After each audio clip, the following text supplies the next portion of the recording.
Auto immune ഡിസീസിൽ പെടുന്ന ആമവാദം എങ്ങനെയാണ് നടുവേദനയായിട്ട് ബന്ധപ്പെടുന്നത് എന്നും അതിന് ഓട്ടോഫാജി എങ്ങനെ പരിഹാരമായി മാറുന്നു എന്നതാണ് ഞാൻ നിങ്ങളുമായിട്ടിന്ന് സംവദിക്കുന്നത്.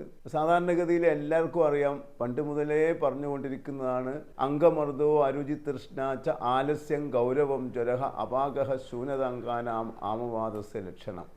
ഈ ആമവാദത്തിൻ്റെ ഈ ലക്ഷണം കൊണ്ട് തന്നെ നമുക്കറിയാം, കാല് മുതൽ തലവരെയുള്ള എല്ലാ ജോയിൻറ്റിലും ബാധിക്കുന്ന ഒരു അസുഖമാണ് ഈ ആമവാദം. ഇത് വരുന്നത് ഈ ഓട്ടോഫാജി കൊണ്ട് എങ്ങനെ പരിഹരിക്കാം എന്നതും അതുപോലെ തന്നെ ഈ ഓട്ടോ ഇമ്മ്യൂൺ ഡിസീസിൽ എങ്ങനെ ഇത് വരുന്നു എന്നതുമാണ് നാം മനസ്സിലാക്കേണ്ടത്. പ്രത്യേകിച്ച് നമ്മുടെ ശരീരത്തിലെ രക്തത്തിലുള്ള ശരീര പ്രതിരോധ ശക്തിയെ ഇല്ലാതാക്കുന്ന, ഇമ്മ്യൂണിറ്റിയെ ഇല്ലാതാക്കുന്ന ചില ഘടകങ്ങളാണ് ഇത്തരം അസുഖങ്ങൾക്ക് കാരണമാവുന്നത് എന്നും ഇത് തന്നെ ചിലർ വാതരക്തം, ആമവാദം, രക്തവാദം ഇതൊക്കെ പെടുത്തുന്നുണ്ടെങ്കിലും 200ഓളം വാതരോഗങ്ങളിൽ ഒരു വാതരോഗമായിട്ടാണ് ഈ ആമവാദത്തെ നാം മനസ്സിലാക്കേണ്ടത്. മാത്രമല്ല അത് നമ്മുടെ ഹാർട്ടിൻ്റെ വാൽവിനെയൊക്കെ ബാധിക്കുന്നതുകൊണ്ട്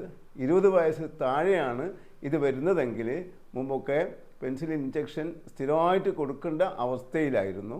ഇന്ന് ഒരുപാട് മരുന്നുകളൊക്കെ ഉണ്ടെങ്കിലും ഓട്ടോഫാജി കൊണ്ട് നമുക്ക് ഇതിനെ തടയാമെന്നതാണ് ഏറ്റവും ചെലവ് കുറഞ്ഞ രൂപത്തിൽ ഈ അസുഖത്തെ നമുക്ക് വരാതെ തടയാനും മാറ്റാനും കഴിയും എന്നതാണ് നാം മനസ്സിലാക്കേണ്ടത്.